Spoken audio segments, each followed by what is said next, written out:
As the sun rose on our fourth and final full day in Kruger, we were already out on the road, crawling along the dirt road loop south of Balule in a desperate last-ditch search for a leopard. Some of our favorite safari YouTubers have had amazing luck with leopards on this loop, so we drove very slowly and checked every tree and found no leopards. But some of my favorite birds instead.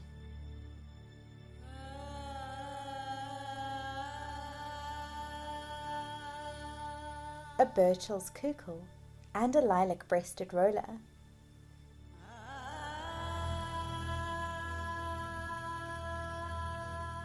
The morning golden hour light was just perfect over the Olifants River, and we watched these playful baboons basking in the morning glow.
We had a quick breakfast at the Olifants restaurant before heading out for a special treat. A guided river walk to search for the elusive Pell's fishing owl. The area around Balule is one of only 2 small areas in Kruger where you might find these owls. They only live in riverine forests with plenty of very big, well-established trees over large waterways with an abundance of fish. This is a particularly sensitive habitat as these areas can be affected by floods and drought, as well as human activities upstream like pollution, agriculture and overfishing. Our guides mentioned that because they are predatory birds, they are also sometimes bullied by other bird species who see them as a threat. And according to the Roberts Bird Book, they have even been known to fight to the death with Thoreau's eagle owls. While we didn't see the Pells, we did find a sign that it was recently in the area. A very soft, tawny brown and white feather. See the feather for the Pells. If you've never done a walking tour in Kruger, I highly recommend this amazing experience, as you can learn so much about tracking and reading the signs of the bush. Those Zimbabweans, they design basket or mess through this sage.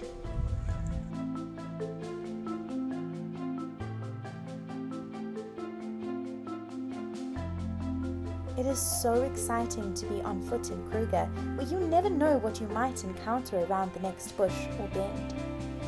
This is why it's so important to follow your guide's instructions carefully. Luckily, we didn't come face to face with any predators.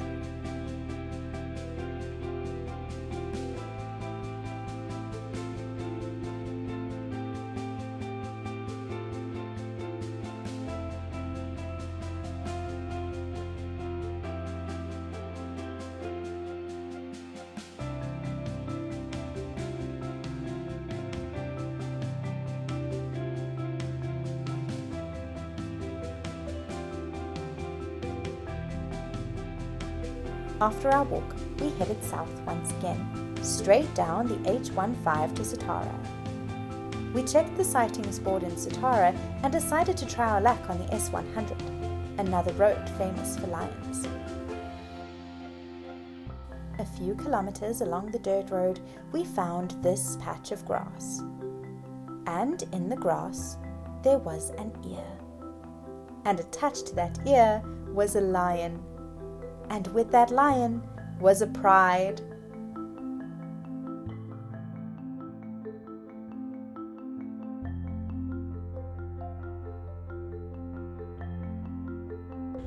We can see a little bit of a tail flick.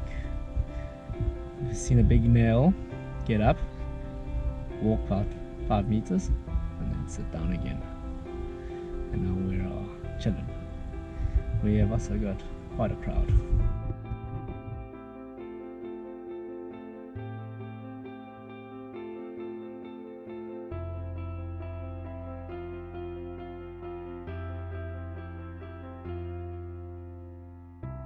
Yeah, screen.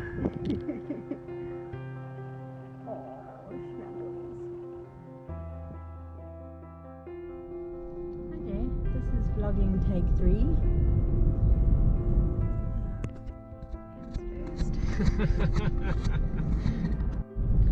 So it is now 5 o'clock and we saw a very cool sighting of lions, and unfortunately we couldn't stay longer because we need to get back to our camp.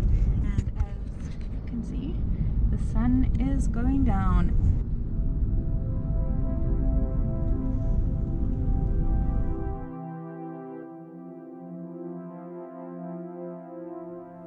Our drive back to camp was full of surprises. Our first sighting of black-backed jackal for the trip.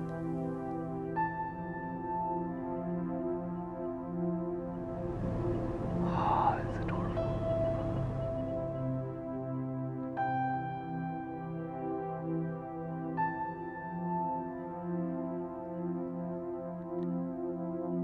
And then these adorable hyena pups.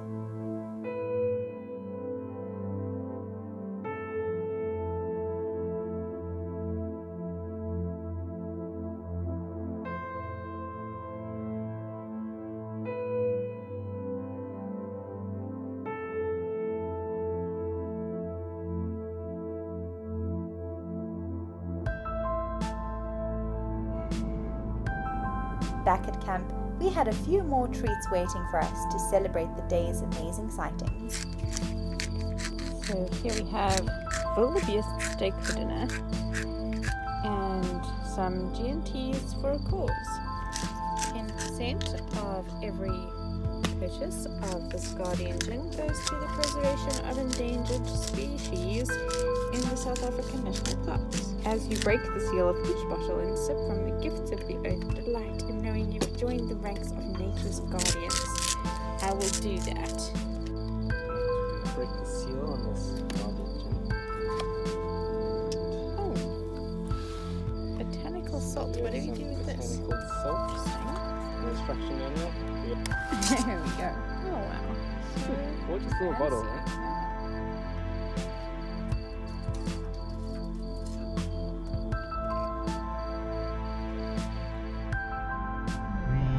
We have left Balule. We woke up at 4:30. 4:30ish, I guess. Packed up about an hour and a half. And now we're on the road by 6 o'clock, which is actually really good, as gates opened essentially. And now this is our last morning drive through Kruger. The next morning brought in another cold front, but the windy weather didn't keep the animals from coming out to bid us farewell. The most amazing thing about Kruger is that you get to observe animals in their natural habitat and learn about them from their behavior. Watch how this elephant prefers to munch on the roots of the grass. But to keep from grinding down her teeth, she first shakes off all the sand by hitting the grass against her chin.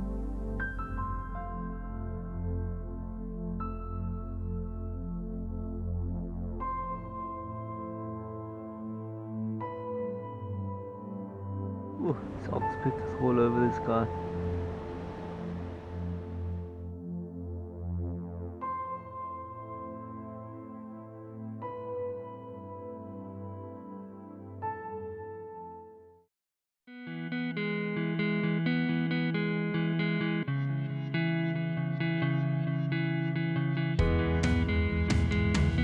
Join us in the next episode for some hiking, snowy mountain peaks, and campfires in the majestic Drakensberg.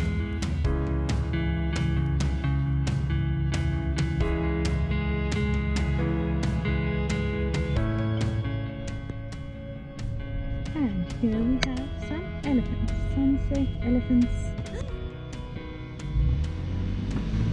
Yeah! I'm having a heart attack! What is that?